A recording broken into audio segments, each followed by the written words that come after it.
അങ്ങനെ കുറേ ദിവസങ്ങൾക്ക് ശേഷം വെൽക്കം ബാക്ക് ഗൈസ്. നമുക്കിന്ന് ഒരു അലഞ്ഞു തിരിഞ്ഞിട്ടുള്ള മിനി വ്ലോഗ് ആവാം. എന്റെ ഈ അപശബ്ദം കേട്ടിട്ട് നിങ്ങൾക്കൊന്നും തോന്നണില്ല? തോന്നുന്നേ ഇല്ല. ഞാൻ പനി പിടിച്ച് തൂഫാനോകയാ ഗൈസ്. അവനോട് പോയി ഈടെ അവനെ ആരും കണ്ടിട്ടില്ല, എന്നാലും അവനവിടെ പോയി എന്റെ ഗതികേടല്ല എന്ന് പറയാം. എന്നാലും അവനവിടെ പറയണ പോലെ മാനേജർ എവിടെ പോയി? അവിടെ പോയപ്പോഴാണ് ആ നഗ്നമായ ട്രൂത്ത് ഞാൻ മനസ്സിലാക്കിയത്.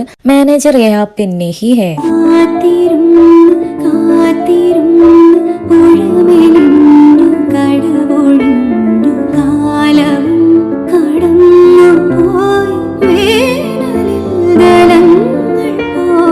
ഞാനിപ്പോ ഉള്ളത് ബാങ്കിലാണ് ഗൈസ്. യൂട്യൂബ് റവന്യൂ കുറേ ഉണ്ടായിട്ട് കുറച്ച് ഡെപ്പോസിറ്റ് ചെയ്യാൻ വേണ്ടിട്ട് വന്നതാണ്. പൊട്ടന്മാർ വെറുതെ പറഞ്ഞതാണ്, വിശ്വസിക്കാൻ നിൽക്കരുത്. കാശ് പണം തൊട്ട് മണി മണി കാശ് പണം തൊട്ട് മണി മണി. ബാങ്കിൽ നിന്ന് ഞങ്ങൾ നേരെ പോണത് ചെറിയൊരു ഷോപ്പിങ്ങിന് വേണ്ടിയിട്ടാണ്. ഇപ്പൊ ജേഴ്സി ഹിജാബ് ആണല്ലോ ട്രെൻഡ് ആയിട്ട് നിൽക്കുന്നത്. അപ്പൊ ജേഴ്സി ഹിജാബിന്റെ കുറച്ച് കളക്ഷൻ ഇറങ്ങിയിട്ടുണ്ട് എന്ന് പറഞ്ഞപ്പോ ആ ഷോപ്പിലേക്ക് ജസ്റ്റ് പോയതാണ്. ഈ ജേഴ്സി ഹിജാബ് ഉമ്മാക്ക് കാണിച്ചു കൊടുത്തപ്പോ ഉമ്മാക്ക് ഭയങ്കര പുച്ഛം. കാരണം ചോദിച്ചപ്പോഴാണ് മനസ്സിലായത് ഇത് അവര് ചെറുതാവുന്ന സമയത്ത് ഉള്ള ഒരു ഷോളാണ്. നമുക്ക് ഇപ്പോഴാണ് ട്രെൻഡ് ആയത്. അവരെ മൂസക്കാക്കൊക്കെ അവർക്ക് ഗൾഫിൽ നിന്ന് കൊണ്ടുകൊടുത്തിട്ടുണ്ട് പോലും. അങ്ങനെ എനിക്ക് ഇഷ്ടപ്പെട്ട 4 കളേഴ്സ് ചൂസ് ആക്കിയിട്ട് ഞങ്ങൾ ഷോപ്പിംഗ് അവിടെ കത്തം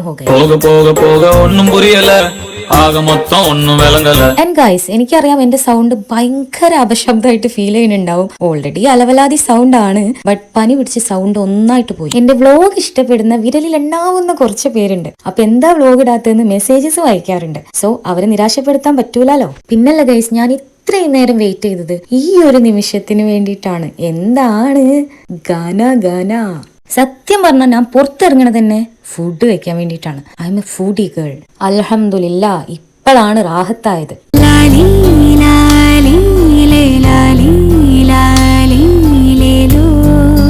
അമ്പട പൊളിസോ ഞാൻ തിന്നുണ്ടാക്കിയ വയറാണത്.